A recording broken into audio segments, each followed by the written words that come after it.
Welcome to the Unitarian Universalist Church of the Brazos Valley, UUCBV, or Brazos UU for short.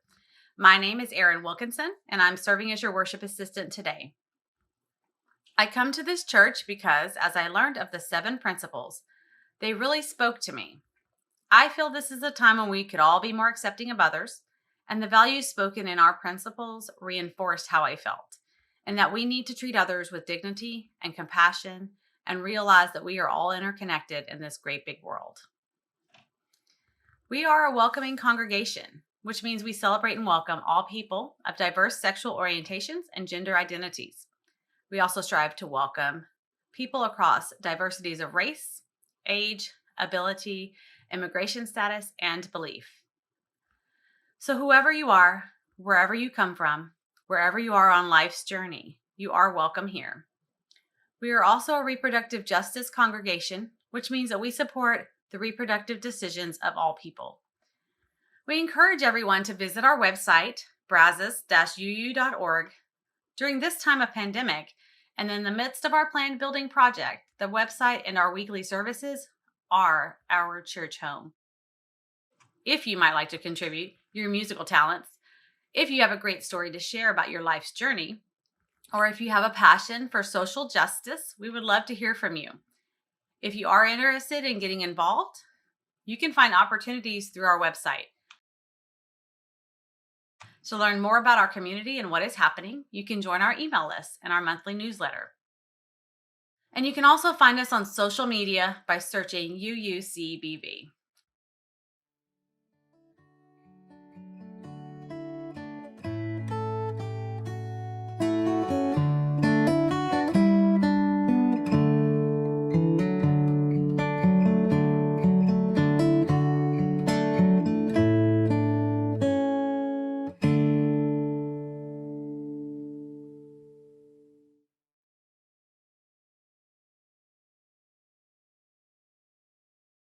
This path to God made me such an old sweet beggar.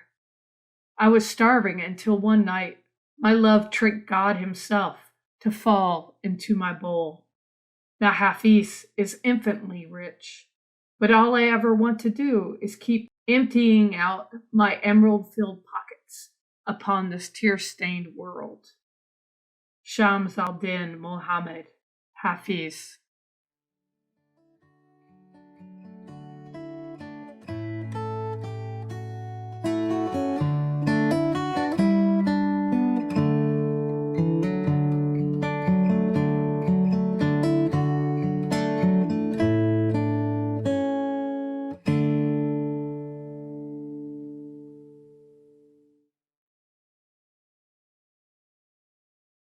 I invite you to light your own chalice if you have one, as I light our chalice today.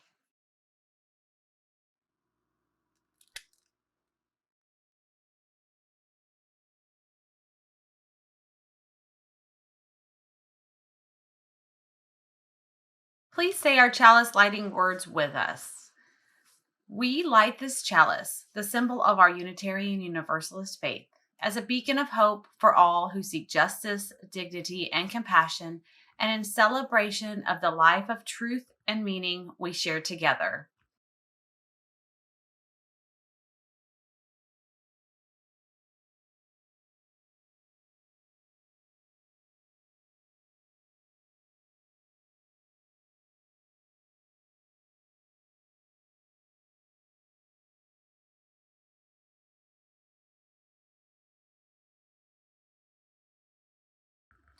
Now, all please join me in saying our affirmation statement. Love is the spirit of this church, and service is its gift. This is our great covenant to dwell together in peace, to seek the truth in love, and to help one another.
Our time for all ages this week is called Za, and it's a tale from Iran.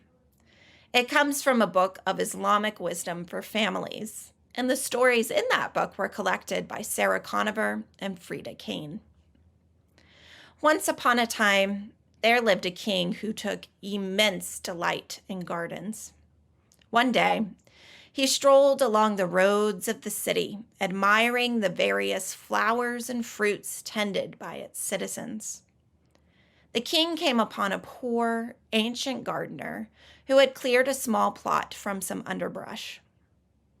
The old gardener prepared a pear sapling for planting. "Salam alaikum, peace be with you," said the king. "I fear you're too old to work in the garden during the heat of the day."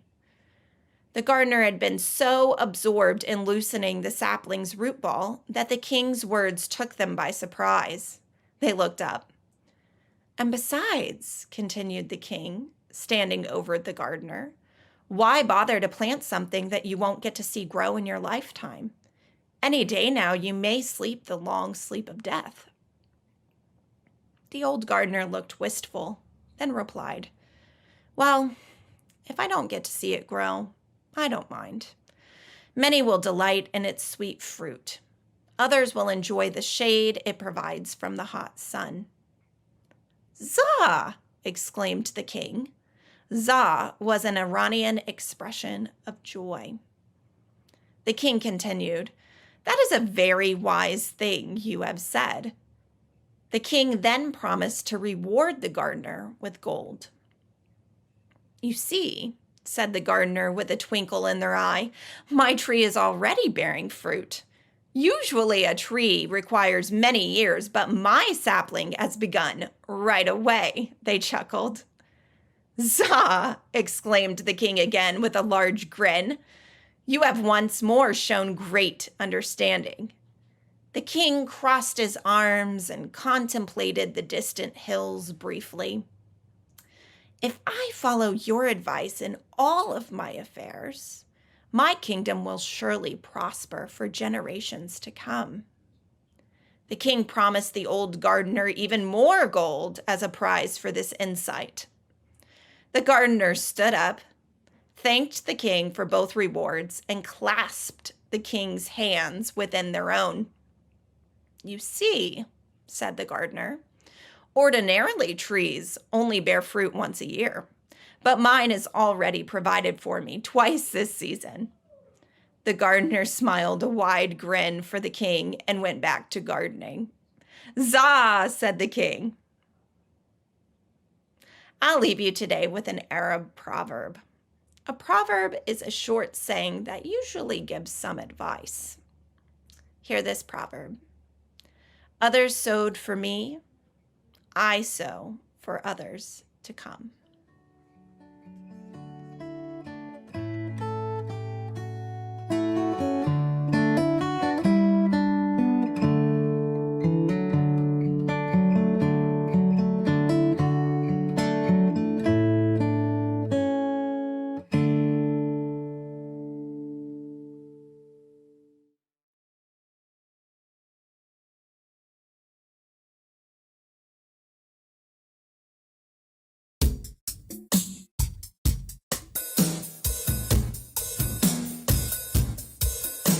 The earth, the water, the fire, the air, return, return, return, return. The earth, the water, the fire, the air, return, return, return, return. The earth, the water, the fire, the air, return, return, return, return. The earth, the water, the fire, the air, return, return, return, return. The earth, the water, the fire, the air, return, return.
The earth, the water, the fire, the air, return, return, return, return. The earth, the water, the fire, the air, return, return, return, return. The earth, the water, the fire, the air, return, return, return, return. The earth, the water, the fire, the air, return, return, return, return. The earth,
For Keeps by Joy Harjo. Sun makes the day new. Tiny green plants emerge from earth. Birds are singing the sky into place. There is nowhere else I want to be but here.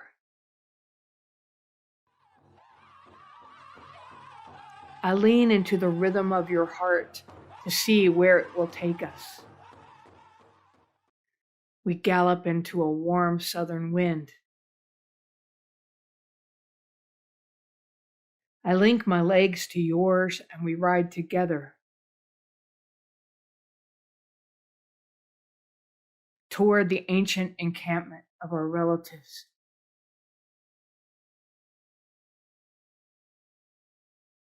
Where have you been? They ask. And what has taken you so long? That night, after eating, singing, and dancing, we lay together under the stars. We know ourselves to be part of mystery. It is unspeakable. It is everlasting. It is for keeps.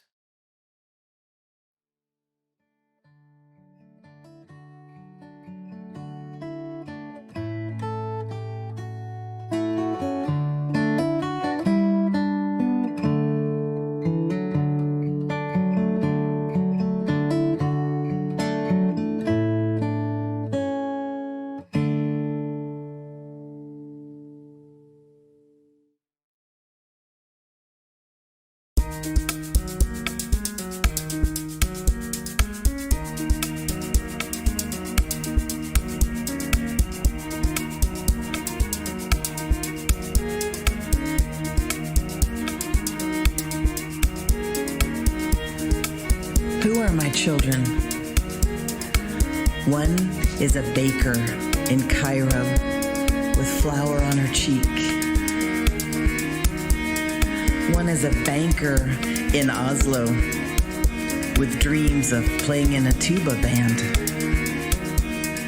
One child lives in the mountains of Peru who loves to watch the Oscars.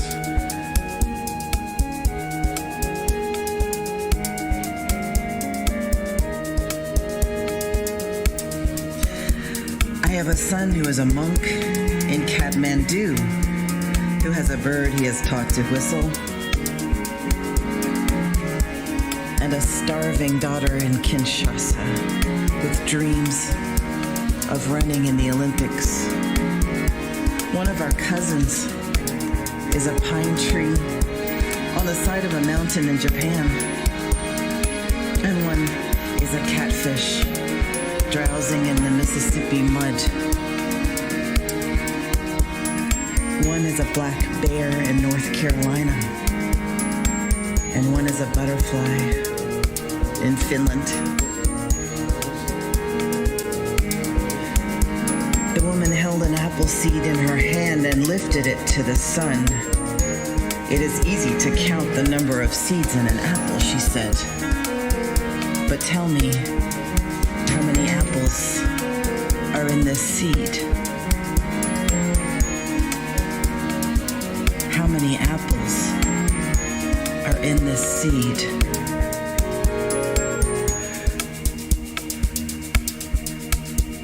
And how many generations are in this child?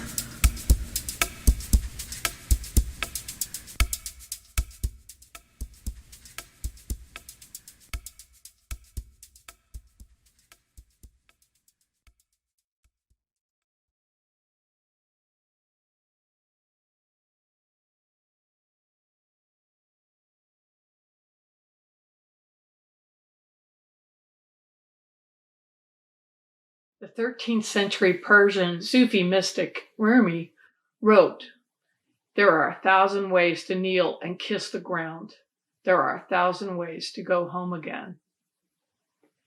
I'm hoping that while we're talking about climate change this morning, and we're talking about soil, the difference between soil and dirt, I want it to still be a positive message. Soil scientists talk about the 6 feet of soil that surrounds the earth like a skin.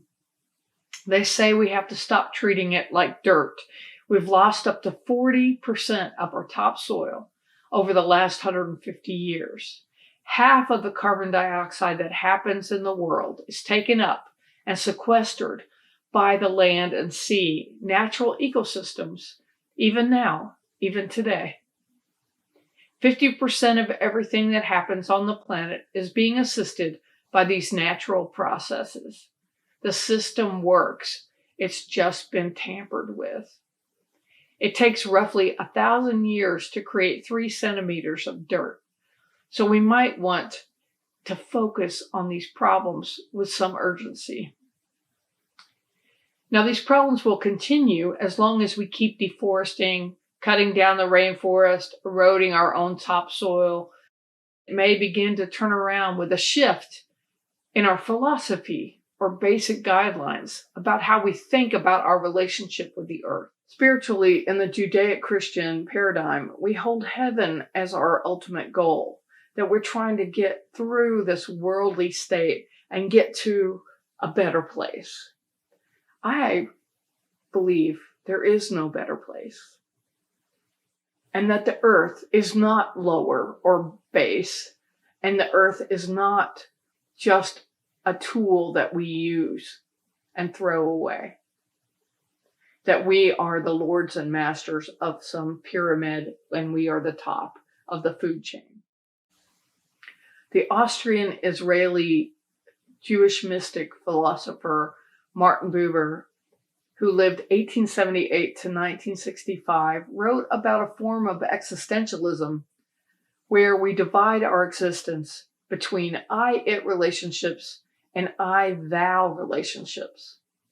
That we have spent the last few thousand years treating the earth as an I-it, and now we must follow the lead of faiths and indigenous people who have maintained an I-thou relationship with the earth. The earth is sacred, and we must begin to treat it as such. As we put more concrete down that heats up the planet, the plants can't do their thing. Plants take care of us if we take care of them, and we haven't been taking care of them. Think of it like this. Soil security is food security.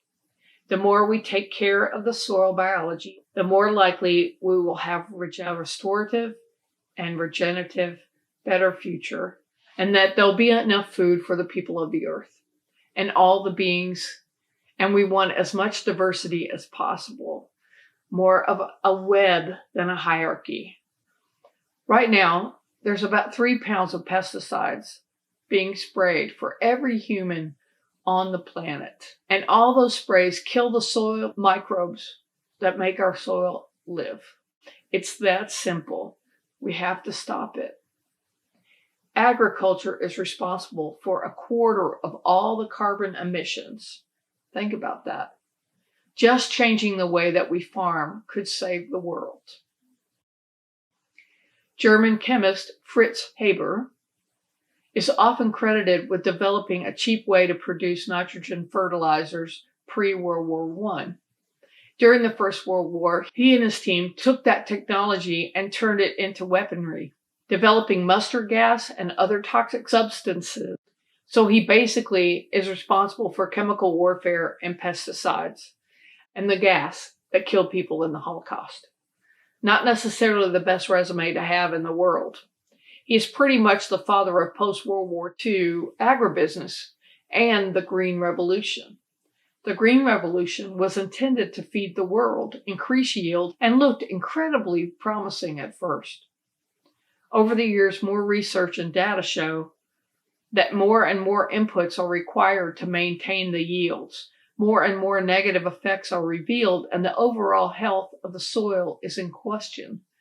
Our soils are diminishing. Now, how did I get interested in this? Well, I began my college career as an ag major in the late 1970s. at the University of Kentucky. My intention was to be a songwriting organic farmer. So the one day devoted to organics in my vegetable gardening class was a series of slides showing rotting vegetables. I was told, if you don't spray, your garden will look like this. I changed my major the very next day. I remember the Biosphere Project when they built it in Oracle, Arizona in the late 1990s. And they built this place that was 3 acres in size. They put 8 people in there for 2 years. And they were going to build a mini world, like a closed system of the earth. The Biosphere 2, Biosphere 1 being the earth. Well, it didn't work. They had to add oxygen to it, because here's what I got out of it. All these brilliant scientists, all these amazing people, and they still don't know quite how the earth works, how the earth supports life when all the other planets seem mostly lifeless. Dr. Mark Kramer, a soil scientist from WSU out in Washington, writes in the journal Nature Climate Change, quote, "We know less about the soils on Earth than we do about the surface of Mars. Before we can start thinking about storing carbon in the ground, we need to actually understand how it gets there and how likely it is to stick around." This finding highlights a major breakthrough in our understanding and the main thing that makes our planet so unique, the 6 feet or so of soil that surrounds the earth like a skin. In our lifetimes, we've seen lots of things we don't really like to talk about. Climate change, things heating up, things cooling down. We don't like to talk about mistakes that have been made in farm and land management. You could just take the Dust Bowl for an example. I don't feel like we get much education about the Dust Bowl, but it does pose a really great example of us losing an incredible amount of topsoil from the prairie areas of the United States because we were plowing incorrectly. People in New York City were having dust storms, so it was pretty intense, right? Some scientists say that we have about 60 years to get this figured out before we start having so much desertification, loss of topsoil, that it starts impacting our ability to grow food. Living soil is the key. The other thing that I found kind of surprising was to find out that soil is actually sequestering a large portion of the carbon that we sequester on the earth. I know that trees really help and green things really help, and without them, we don't have any oxygen to breathe. But the soil actually sequesters a lot of carbon. In fact, more than the atmosphere and all the plants combined. Now, as we destroy our environment and lose our topsoil through erosion or through exposing it, we're losing our ability to sequester carbon in the soil. And without carbon in the soil, it's in the air. And then it starts messing with our oxygen. And we become like the biosphere. At a certain point, we just can't breathe. Let's talk about soil and dirt. Soil is sacred. The earth is sacred. Life is sacred. We are all made of the same stuff. Our DNA is just not that different from fruit flies or anything else, a tree, grass, a microbe. In fact, our bodies are mostly microbes. Check this stuff out. I don't make it up. Because without the microbes in the soil, without the nematodes, without the fungi and the network of fungi, the mycelium network in the soil, our plants have to have artificial inputs. They're like junkies. They have to have nitrogen added or potassium added, or you get the drift. But if the soil is living with all the necessary elements in the soil that are there, the soil food web, as Dr. Elaine Ingram calls it, if all those things are in the soil, you don't have to spray. The soil is regenerative, and the system mirrors the natural forest ecosystem and is sustainable. The microbes are getting enough oxygen and they're doing their thing. And they're bringing up from the rocks beneath the soil the nutrients that the plants need. And the soil can be regenerated, not just sustainable. Because we have to sustain all the carbon that's gone into the atmosphere from the last 200 years, as well as anything we do now. So I know that this may seem a little thick, but here's the basic layout. The earth has a soil web that keeps the soil alive like it is in the forest. And we don't have to go in and add new nitrogen to the forest. The forest takes care of itself. All the mulch and all the dead plants and all the microbes and the fungi breaking down stuff and the earthworms and the nematodes and all the magical things that are happening in the soil can regenerate itself and take care of us. If we eat the plants that are raised in that soil, healthy, diverse soil, we are healthier and the system works. The problem is, I believe we spent at least 2,000 years kind of denigrating the earth and denigrating the idea that, God or the universe made it in the way it's supposed to be, and that we are in the web and not on top of the food chain. We're supposed to concentrate on heaven and not on the earth. And so our scientists have not even learned to build a biosphere. What can we do? There are a lot of talented scientists and activists working on this problem right now, figuring out how to save it.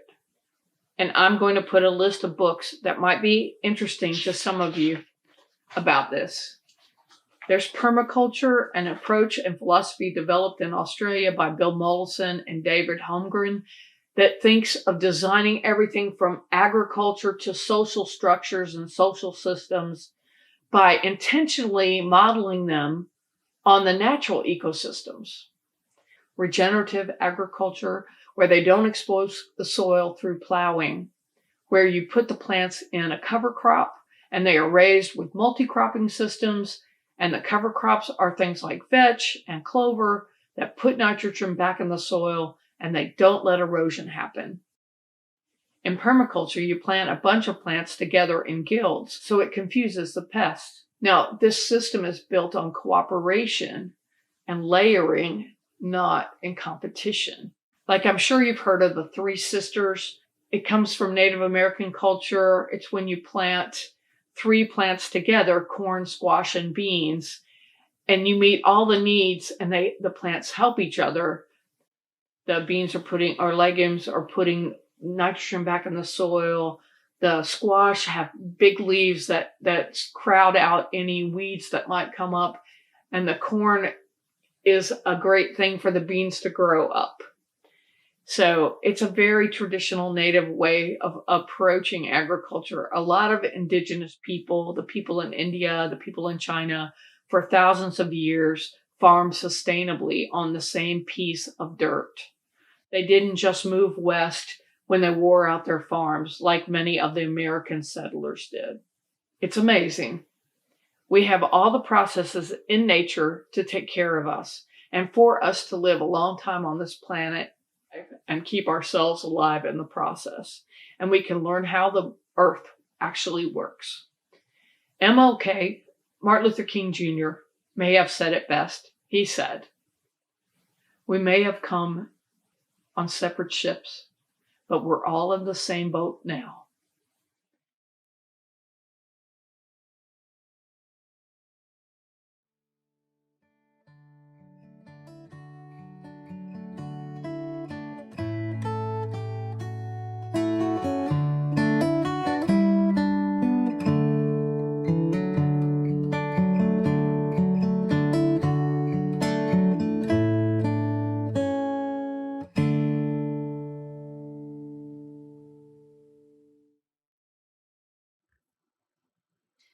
If we were having worship service in person, this is the time when we would pass the basket.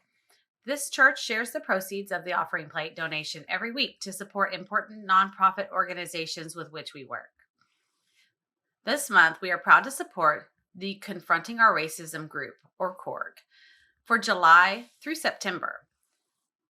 CORG is a coalition of community organizations working to increase our understanding of systemic racism and the ways it impacts individuals in our communities. Please be as generous as you can. If you wish to make an offering, you can mail your check, or for your convenience, you can donate online. On our homepage at brazos-uu.org, you will find our mailing address at the bottom, and you can see a Donate Here link. In the chat box, you will see that link now.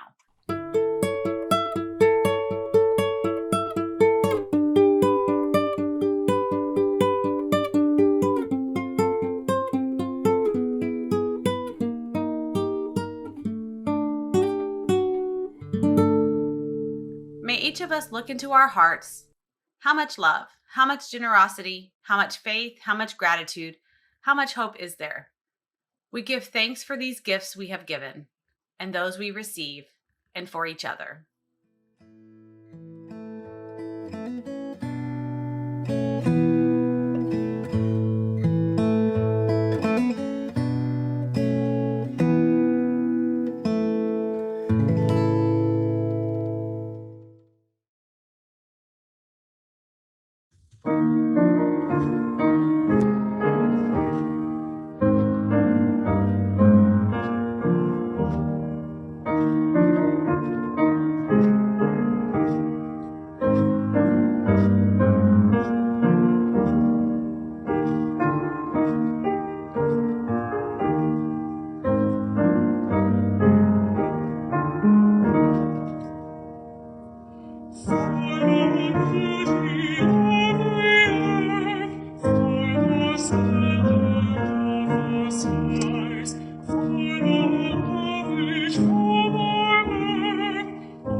Now please join me in extinguishing the chalice. We extinguish the chalice, but not the light of truth, the warmth of community, and the fire of commitment. These we carry in our hearts until we are gathered together again.